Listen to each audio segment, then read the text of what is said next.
কিছুদিন আগে ছাদে আমি গাছ লাগিয়েছিলাম, কইডা গাছ, সাথে আছে একটা মরিচ গাছ। মরিচ গাছটাও খুব সুন্দরভাবে বড় হচ্ছে।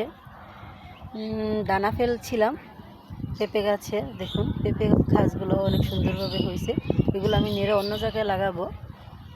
দেখুন অনেক সুন্দর, তরতাজা, সতেজ, প্রাণবন্ত গাছ। আমার খুব প্রিয়, গাছ লাগাতে আমি ভালোবাসি,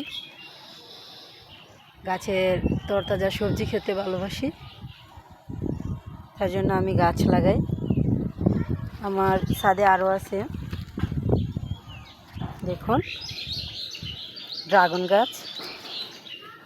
গাছটা অনেক সুন্দর বড় হয়েছে, আশা করি আবার ফল দেবে। পরিবেশটাও দেখুন অনেক সুন্দর।